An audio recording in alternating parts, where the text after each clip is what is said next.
Good morning, everyone. Thank you for joining us for the webinar today.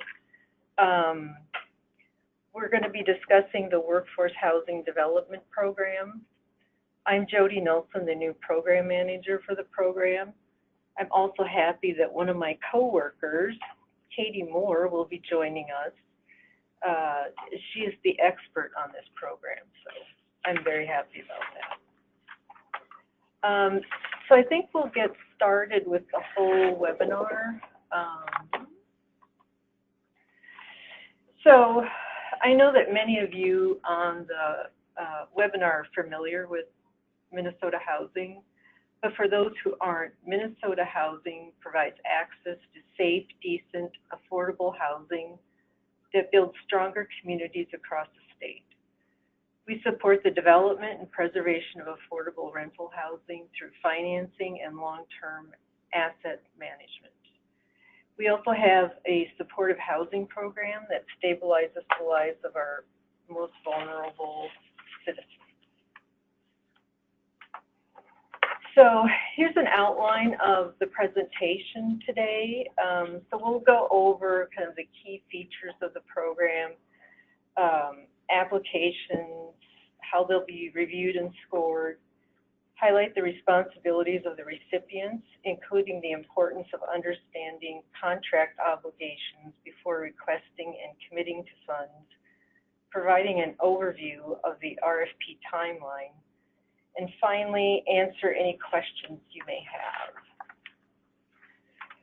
So the program purpose is to expand workforce housing in greater Minnesota communities. Funds are available as grants or forgivable deferred loans. Applicants can apply for mixed income projects, but a preference will be given to projects with the highest share of market rate units. Minnesota Housing has up to $4 million available for this funding round, and we expect to fund several projects. The website has a list of previous awards, and there has been 2 funding rounds with the average award size of around $550,000. But awards have ranged from $150,000 to $1 million.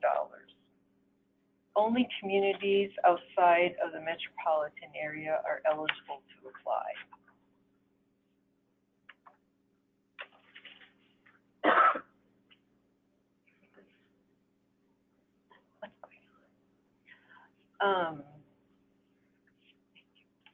Key program features.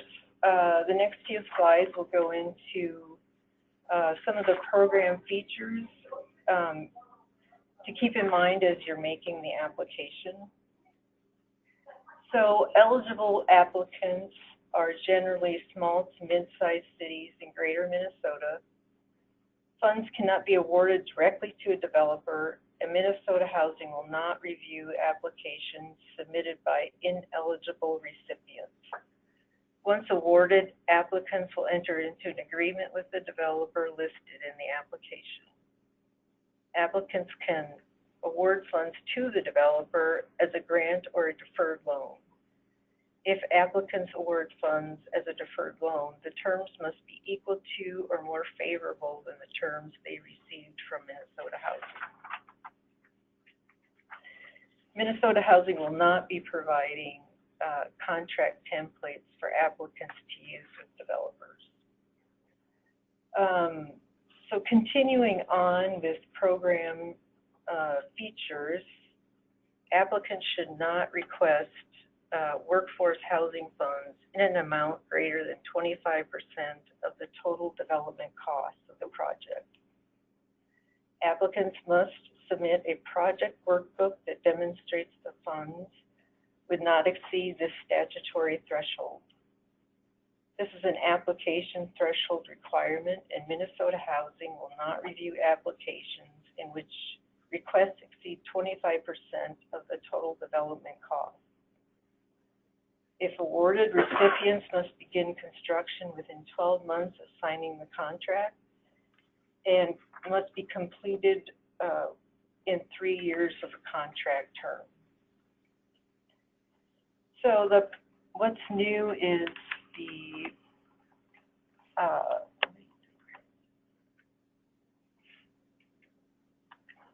I think key program features. Applicants must have a commitment of matching funds of $1 for every $2 requested. Applicants must submit a government resolution that states where the matching funds will come from. These sources can include a local unit of government, business, nonprofit, or a combination of these sources. Matching funds do not have to be a cash investment. They can also be in-kind donations or a combination. Matching funds cannot come from the developer, owner, or an entity affiliated with the developer or owner. Previously incurred project costs do not count towards the match. Application selection. So now we will go through some of the threshold requirements that applicants must meet to move on to the scoring phase. Applicants must demonstrate that they meet 5 threshold requirements, and these requirements are statutory. Demonstrate that they are an eligible project area under this program, that the rental vacancy rate is at or below 5% and has been for at least 2 years, that funds will be used for qualified expenditures, and there is the requirement of matching funds. The next few slides will go over each requirement in more detail. The other point I wanted to make with this slide is that there is a community need for the project, and the amount of funds requested do not exceed 25% of the total development cost. Applicants must demonstrate that they are one of 3 eligible project areas. The Workforce Housing Statute uses both eligible project area and eligible applicants or recipients as terms that mean the same thing. Eligible applicants are typically small to mid-sized cities in greater Minnesota. On our website, there's a list of cities that meet the population preference of 30,000 or fewer residents. However, there are 2 other ways to meet this requirement. If your city is not on the eligible city list, you must meet one of 2 other criteria.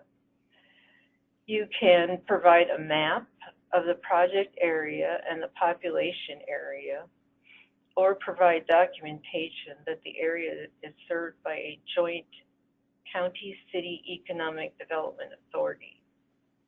Applicants only need to meet one of the eligible definitions. Moving on to the rental vacancy rate. You will submit a signed certification form stating that the average rental vacancy rate in your community has been at or below 5% for a minimum of 2 years.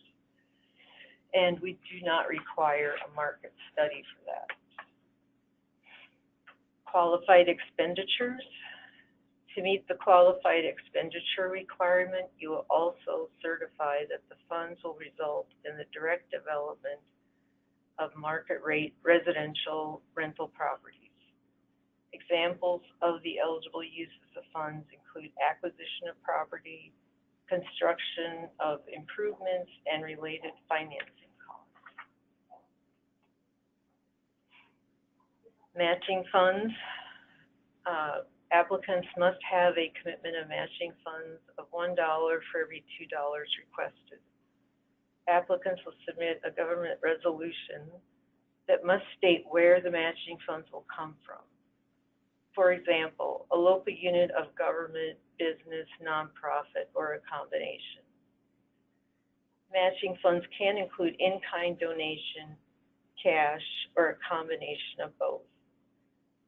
Matching funds cannot come from the developer or an entity affiliated with the developer, or any previously incurred costs.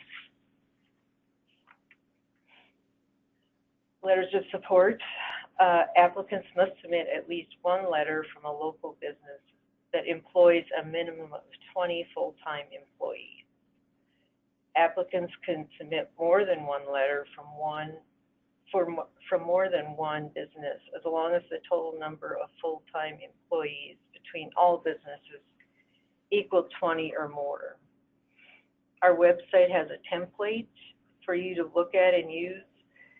The letter must contain information on how the need for housing in the area would affect them. And they should also just tell the story of housing issues in your community. For example, an application from the last funding round submitted a letter from a local health care provider that was renting out units in an assisted living home in order to retain workers. Letters that do not include distance from the business eligible project area and the number of full-time employees will not count towards satisfying the requirements.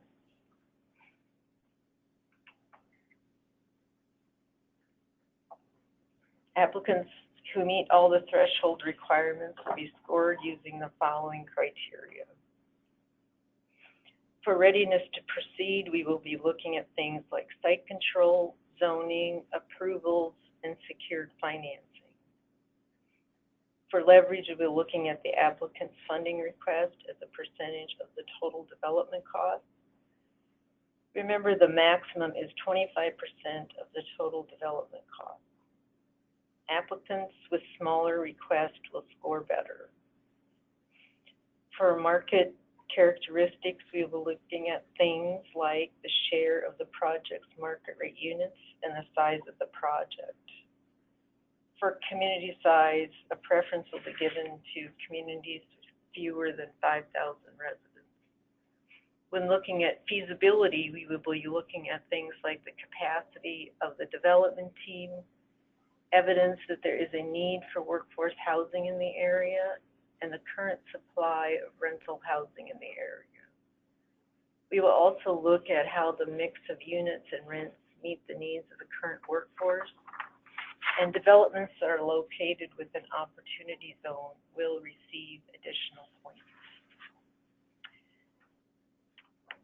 So moving on to opportunity zones, many of you may be familiar with this, but opportunity zones are a new community development program established by Congress in 2017 to encourage long-term investments in low-income and urban communities nationwide.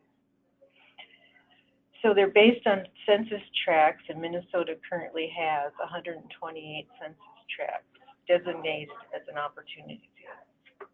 Investors are able to receive tax deferrals and capital gains are reinvested in an opportunity zone. Minnesota Housing is encouraging applicants with projects that would be located in an opportunity zone to apply for workforce housing development resources. Additional points are being set aside for applicants with eligible projects located in an opportunity zone.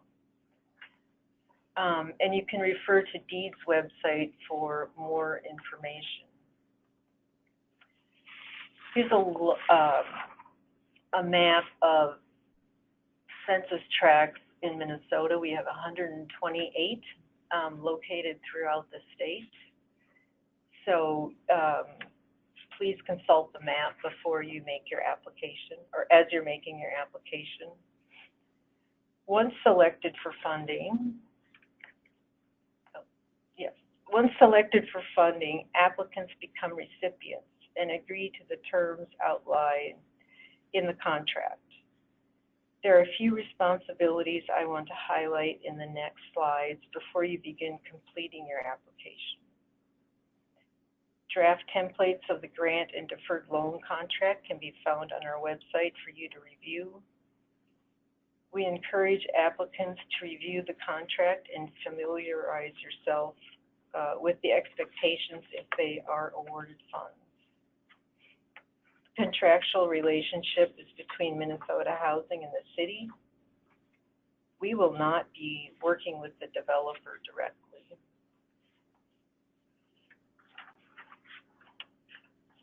Applicants are expected to make sure their contract with the developers ensures compliance with their contract with Minnesota Housing. So moving on to responsibilities of recipients. Just to review the construction timeline, as mentioned earlier, construction must start within 12 months of signing the contract and must be completed within 3-year terms. Recipients will need to make sure the developer produces the amount of units outlined in the application within the construction timeline outlined in the contract. This information can be found in Section 3 of the contracts, and recipients will submit disbursement requests and supporting due diligence items to receive the funds. And there is a sample on our website. I'll talk a little bit more about the disbursement process shortly. This information can also be found in Section 4.2 of the grant contract and Section 4.3 of the deferred loan contract. Responsibilities of recipients. There's a reporting requirement. Recipients will be responsible for collecting information from the developer to satisfy annual reporting requirements. At a minimum, recipients will be monitored at project closeout. Recipients are expected to keep a clean file for their awards. This file needs to be kept for the length of the records retention period outlined in the contract. And this information is explained in Exhibit A in both contracts.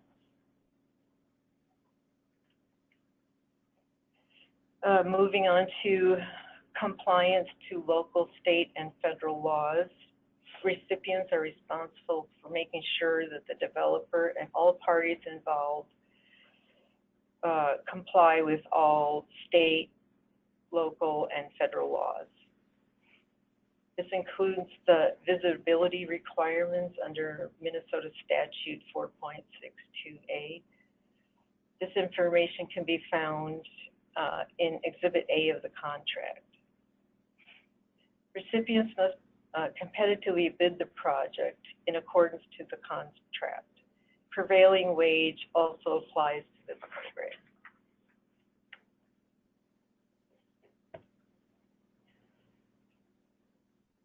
The contracting and bidding and prevailing wage requirements can be found in Section 4.2 of the grant contract and Section 4.5 of the loan contract.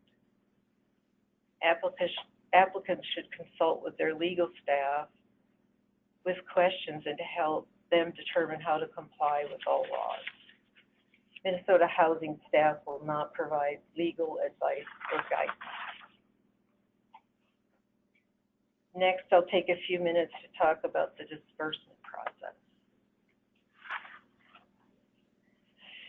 Funds will be dispersed in 3 increments: an initial disbursement, a second disbursement mid-construction, and a final disbursement once construction is completed. Applicants will be able to receive up to 1/3 of their award at each disbursement. Applicants will complete a disbursement request form for every request. Recipients must satisfy all due diligence requirements prior to receiving a disbursement of funds. Prior to receiving the initial disbursement, applicants will need to submit a commitment letter from the first mortgage lender that includes a loan closing date. So moving on to review the application timeline. So applications are due no later than Friday at noon, January 10th, 2020. And the selection committee will review in February, and awards announcements will be expected in late March. The Minnesota Housing Board meets at the end of March to take action on these applications.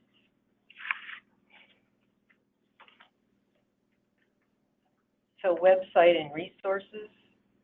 I just wanted to go over some of the resources on our website, and then we can take a few questions. All the information that you would probably need is on our website, and I'm sure many of you have visited that before. Jody, I'm just going to jump in for a minute here. Sure. This is Katie Moore here from Minnesota Housing.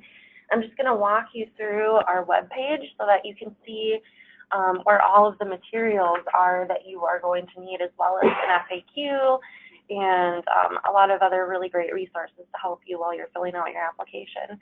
So if you go to our website, mnhousing.gov, and you click on multifamily rental partners over here, that is going to take you to the multifamily landing page. And you go down here to the Workforce Housing Deferred Loans and Grants link, and that's going to take you to the Workforce Housing Program webpage. So it has information on who can apply, excuse me, eligible recipients, all of that great stuff, all of the application resources, which includes this application checklist. Make sure that you're reviewing that when you're collecting your application materials. I'm just going to open this up so we can see what this looks like here. So this is going to show everything that you need for a complete application for us to review. So there's a checklist of 13 items. We have some information for each item to help you understand what we are looking for specifically, and then we have links to the documents where applicable. So a couple things to keep in mind. Make sure you're filling out the application narrative question. Evidence of local employer support. This includes all of the information that is required to be in that letter. And again, that's a threshold requirement, so you need to make sure that you're hitting these 3 bullets in that letter, and there's a template on our website that you can use with local employers to make sure that you're meeting all of the requirements. We also have information on how to demonstrate site control, a link to the local government resolution. This is very important. It needs to be executed at the time of application, so plan accordingly. I know city council meetings only happen typically once a month or so, so make sure you are planning accordingly for that. And then information on what we're going to be looking for secured funding sources. And again, leveraged funds is part of the scoring process, so you need to make sure that you have evidence of all of the financing that you currently have secured for that project. So that's the application checklist.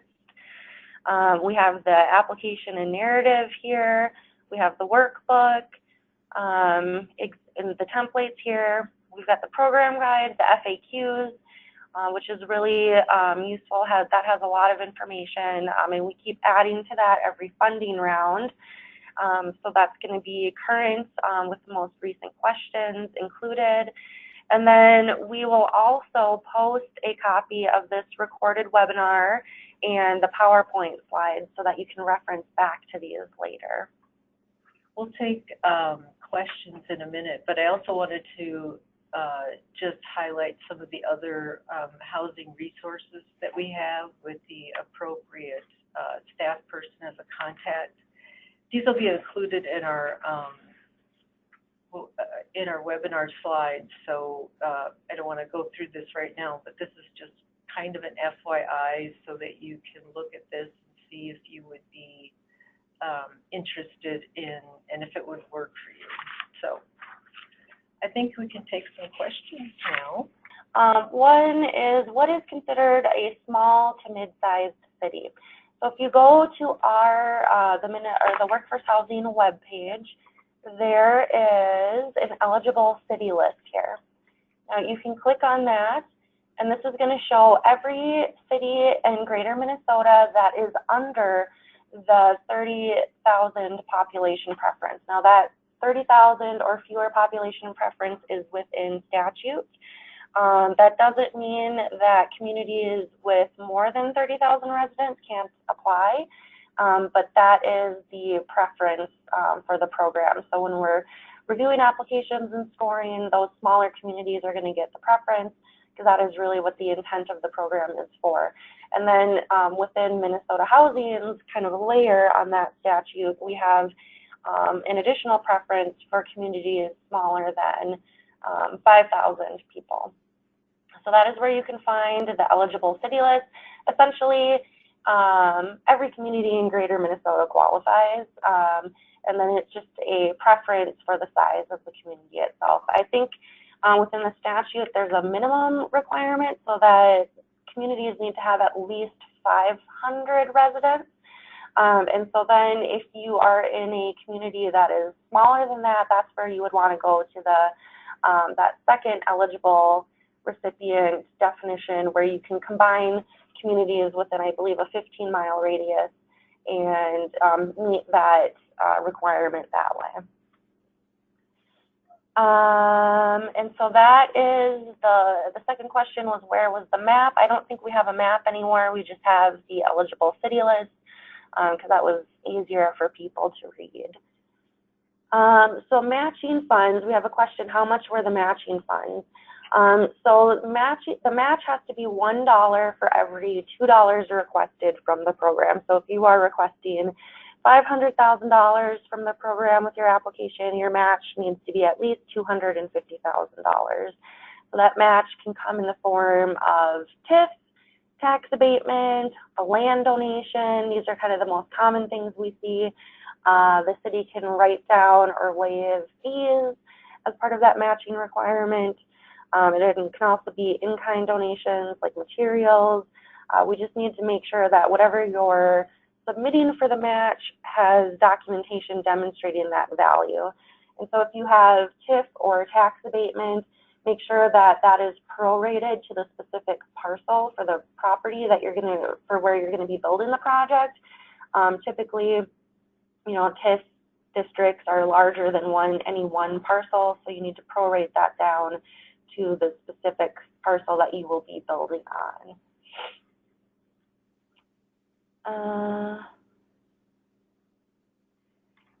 Another question, are funds available for mixed-use properties? For example, a commercial floor on the main floor and then 3 floors of residential above.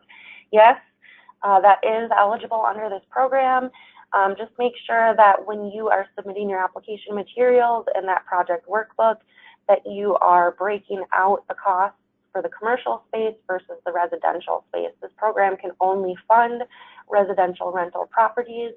So when we're considering the 25% up to 25% of the total development cost, that's the maximum you can get. That's going to be based on the cost of the residential space. So that application needs to clearly break out the cost for the commercial and the residential so that we can make sure that we are not over subsidizing the project, and that is based on the statutory requirements. Another question, our city is looking for tax abatement. Does the hearing have to be held prior to submitting the application? That is a complicated question, and I will leave that to the cities to decide. One of the application materials is that resolution that needs to be executed at the time of application, which is going to talk about how much the match is and where the match is coming from. So if your city council feels comfortable signing and committing to that resolution before holding the public hearing for tax abatement, that will work. If not, you will have to have that hearing and go through all of the proper requirements in order to get that resolution executed at the time of application. And so if you have any more specific questions on that, we can chat offline and kind of work through offline the logistics of that.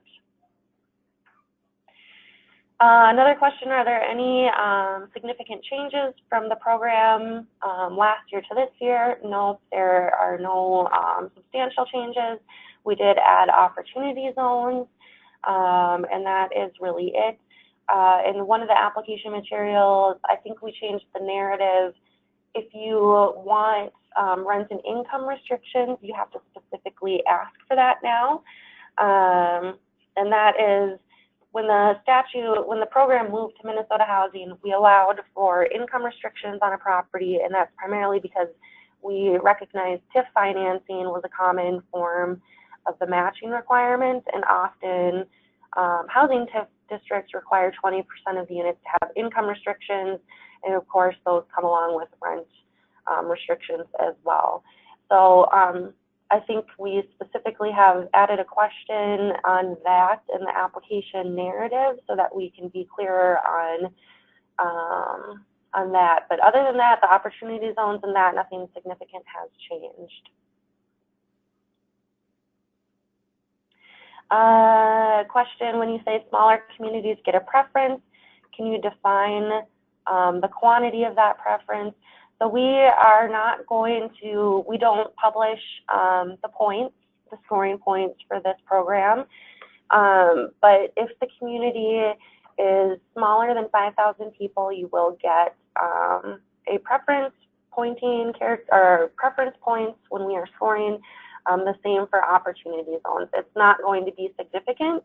The main things that we are looking for really are leveraged funds. We want to make sure that this project is pretty close to shovel ready, so we want to make sure that all of your other funding is committed and secured. We're making sure that the project is not exceeding, or the request isn't exceeding 25% of the total development cost. Obviously, the less you are requesting for us, the greater you will score in the application, because we want to make sure we can leverage these funds to as many communities as possible. So someone who has a request of 10% of their total development costs versus 25%, they're going to score better than that other applicant. So really, it's the main things we're looking for are, is the project shovel ready? What are the leveraged funds, and how can we spread this to the community as much as we possibly can? Because again, you know, we only have $4 million, which is a small pot of money when you think about some of the other programs we run here at the agency. So we want to make sure we can use that as effectively as possible. So some other common questions. Do school districts count as an employer? Yes. You can use a school district as an employer in your community to demonstrate that community need. Again, does the resolution need to be executed at application? Yes, the resolution does need to be executed, and that is a requirement of the program. Design requirements. So those of you who are familiar working with Minnesota Housing, in our affordable projects, we have a lot of design overlays that we apply to our properties. There are not any for this program. Again, we're trying to make this as low barrier as possible so that communities really can get the housing that they truly need for their growing workforce. So there are no design requirements. You just need to meet all of the local, state, and federal building code requirements, with the exception of Minnesota Housing has visitability in our statute. So you do need to meet the visitability requirements, and that is found in our statute. And essentially it just means that the property will be accessible for people coming and going who have physical disabilities. So similar to like commercial visitability requirements when you're building commercial construction. Another common question, is there a draw process that you need to go through? No, there is not. So again, because we are working directly with the city, we are not overseeing the construction draws or anything like that. The cities can choose to do so with their developers if they want to, but we will not be doing that at Minnesota Housing. We will just be requiring a formal request for fund form, and then some various due diligence items at the stages of the disbursement process. There's 3. But we are not going to be overseeing the construction draws. And another common question we are getting are questions about manufactured housing. So manufactured housing right now is really important when we're talking about affordable housing throughout the state of Minnesota. And people have asked, well, how does this program interact with manufactured housing and work in that space? And we have not designed our application materials at this time for manufactured housing. That does not mean that you can't apply for a project that is proposing manufactured housing. You need to reach out to us separately to make sure there are going to be supplemental materials that we are going to be requiring if that is what you're interested in. So make sure to reach out to Jody, and we can kind of walk you through that as needed. But the three big things that we're going to be focusing on are replacement reserves in the workbook. What are the replacement reserves for the project? The property management company, how is that property going to be managed? Obviously, managing a manufactured home park, which acts more as single-family housing, is a lot different than managing an apartment complex. So we're going to be looking closely at the property management company and the plans for property management. And the third thing that we will be requiring is a third-party capital needs assessment. So obviously, we want to know, what does the infrastructure look like in that park? We are very aware, it's been in the news, a lot of people have been talking about the state of infrastructure in our manufactured housing parks throughout the state and how we need to provide resources to upgrade those. So as part of an application, if you're looking to do manufactured rental housing, we will require a third-party capital needs assessment so that we can understand what that infrastructure looks like. Because obviously we don't want to be putting rental units into a manufactured home park that doesn't have the capital needs required to keep those properties safe, decent, and affordable for the long term. So those are the big things that we see. Again, the FAQs, let me just open these up and see if there's any other big things to highlight. And you can read through all of these in detail, but I'm just going to scroll through quickly to see if there's anything really important that we might have missed. Our reserves, so kind of going back to that manufactured housing topic, are reserves qualified expenditures under this program? No, this program will not cover reserves for a development.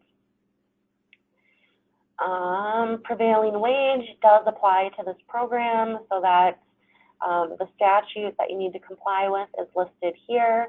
Minnesota Housing is not going to be providing guidance on how to comply with the prevailing wage, what wage decision to use, or anything like that. You're going to need to talk to your city legal staff to determine how to comply with that on your own.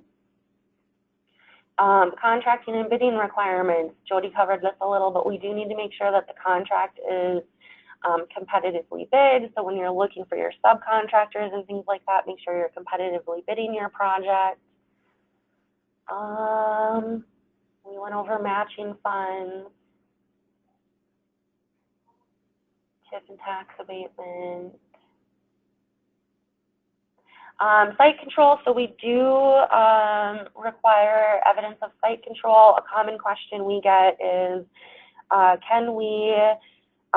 is a purchase agreement contingent on receiving our award evidence of site control? And yes, that is. If you have a purchase agreement contingent on receiving a Workforce Housing Development Program award, we would allow that as evidence of site control. And then the threshold requirements are listed here at the end of the FAQs. So you need to make sure that you're meeting the definition of the project area, the vacancy rate, eligible uses, that you meet the community support requirements, and that funding will not exceed 25% of the total development cost. So that's, and the FAQs is a very quick and easy place where you can find a lot of really great information for the program. The other thing, I'm going to open up the workbook real fast if I can get that open here. And so this is for all of the city people on the webinar right now. This is probably where you're going to lean on your developer a lot. We require a workbook to be completed as part of the application. So we've got information about the project that we're going to be looking for, the unit mix, so number of bedrooms, bathrooms, the size, the rent that you're requesting. We're also going to ask that you tell us if it's a market rate or a restricted unit. and that is because we need to keep track of how many restricted units are in these properties. Again, the goal is truly for market rate housing with this program, but we also understand that some funding sources like TIF are going to require some restricted units. You need to go through and tell us the operating budget. And again, in terms of manufactured housing, this workbook was not built to accommodate all of the things that you might need to include for operating a manufactured home park. So we'll have to work offline if that's something you're interested in to make sure that we are capturing everything that we want to see here.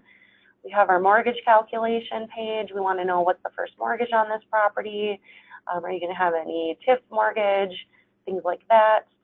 What are the development costs? We want to make sure that you're telling us the development costs. And again, this is to make sure that the project underwriting is truly feasible so that we're not giving money to projects that haven't really thought about the overall financing structure for a project, because we want to make sure that construction can start quickly and construction completion can occur quickly.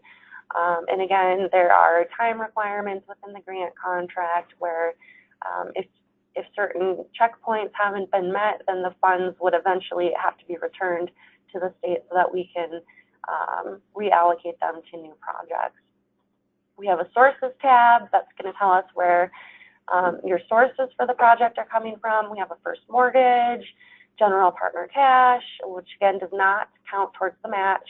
We have a specific line item for the matching requirement, so please add the dollar value of your match here, and there's a note section where you can add notes.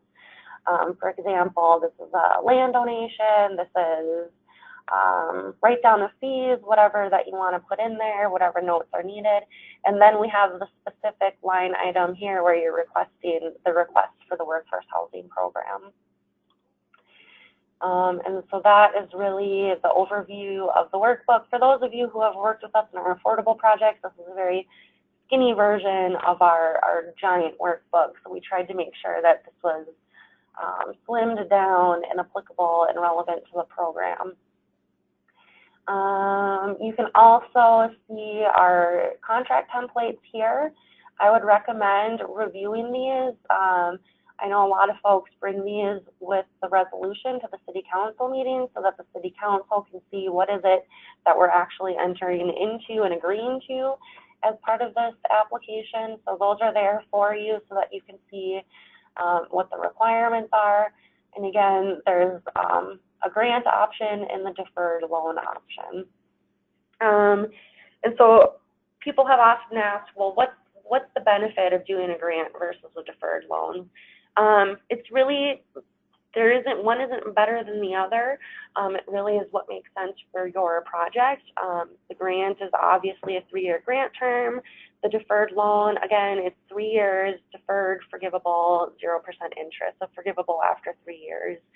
I will say that depending on if it's a grant or a deferred loan, the thresholds for the prevailing wage are different. So if it's a grant, anything at $250,000 or above triggers prevailing wage, and a deferred loan, anything at $500,000 or above triggers prevailing wage. So depending on how much money you're looking for and the needs of your project and the costs in your community, those are some things to keep in mind as well. But again, beyond telling you when the prevailing wage is triggered, we can't give you any legal advice on how to comply with that or anything in detail on that. So make sure you're consulting with your own legal staff on that. Just scrolling through if anyone else has any other questions. Is it possible to get a grant and a deferred loan for the remaining portion? That one just came through. We have not seen anyone apply for both. They either just apply for a grant or a deferred loan, and I would recommend just doing one or the other.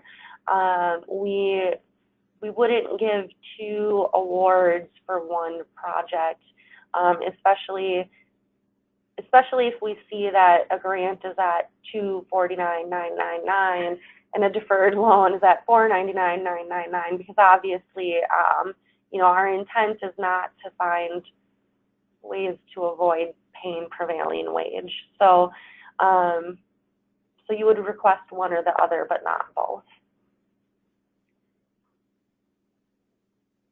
Another question, if we request less than $200,000, the prevailing wage does not apply for the grant. Again, I would read the statute for prevailing wage, but within that statute, there are specific dollar amount thresholds where prevailing wage gets triggered. And I believe that the grant is $250,000. It might be $200,000. I'm not sure. I would look at that statute, but it's pretty clear in the deed statute. It tells you when something is triggered based on a dollar amount. So I would look into that further, and then you can consult with your own attorneys as to whether or not you think it applies. But basically, there is a dollar amount threshold for when that is triggered. And so again, someone asked, can you repeat the dollar amounts? That is, I believe, $250,000, and then $500,000. And I'm just going to open up a contract template here and see if we have a link to the statute so that we can just go and look at it, and I can show you where you need to go.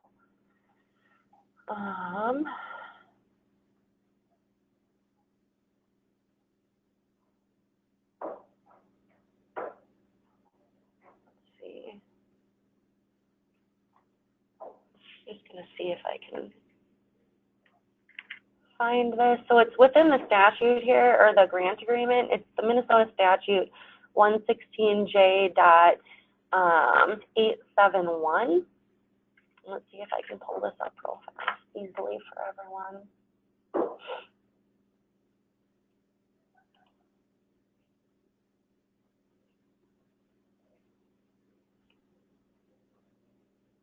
Yes, so this is the statute that you are going to be required to comply with. So make sure you're reviewing this, and it looks like it is $200,000. So $200,000 for a grant and $500,000 for a loan. So again, if you are looking in our grant contract template here that is on our website, you can find the statute that you need to comply with. It's 116J.871, and if you just Google that, it'll pull up the statute here.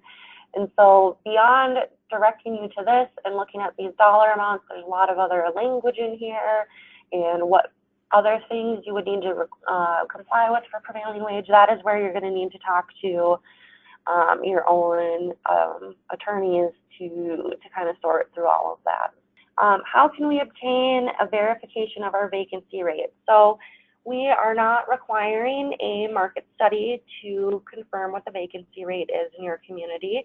If you have one for your city or your county, feel free to submit that. That helps us look at the community need and understand that more.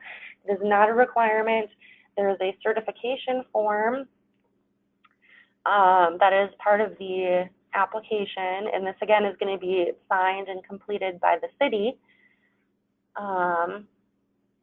Let's open this, and in here you're basically certifying that you're an eligible project area, that the vacancy rate meets the statutory requirement, that you're going to use the funds on qualified expenditures, that there aren't any environmental issues, and that if you find any, you're going to mitigate them as needed. That you're going to comply with the building standards, local building standards, you're complying with all local, state, and federal laws, that you are not exceeding the maximum amount of funds under the statute, that you're going to be building a property that is eligible under the statute, and that there are matching funds involved. So that is basically the only thing we are looking for to demonstrate that the vacancy rate has been met, which self-certification, a market study is not required. But if you have one, you definitely can send that along. We've seen several applicants who do provide that, and they use information from the market study in the narrative, because there are a lot of narrative questions asking about what are the wages in the community, what's the housing need in the community. So if you have one, it definitely is helpful when you're filling out the narrative, but again, not required. Please discuss any rent restrictions tied to the affordability if applicable.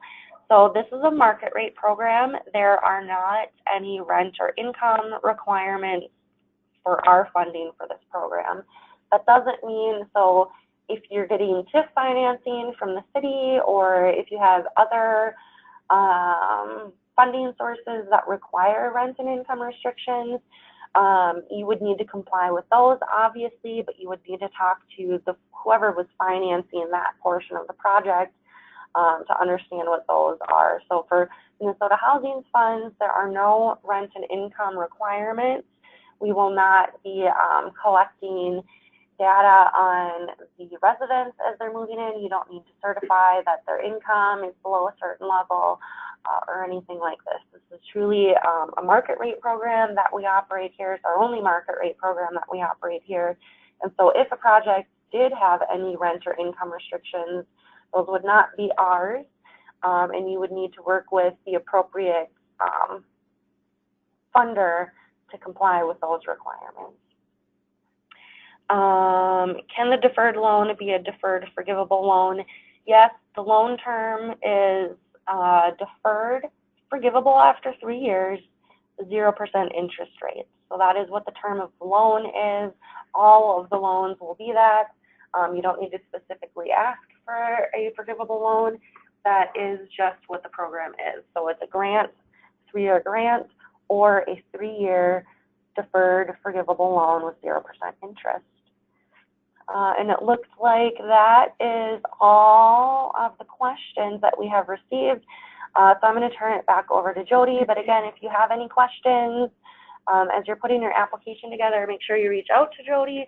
We definitely want to work with everyone so people can submit successful applications so that we can use this money and help build up our communities in Greater Minnesota. Thank you so much, Katie, for all that great information. I think it's time to wrap up. So thank you all for participating today. I think we've had a great discussion about kind of what, and clarifications on what the program is and what the requirements are. This will be available on our website as well. So please give me a call. I look forward to some great applications from all of you. So I think we will close out now. Thanks.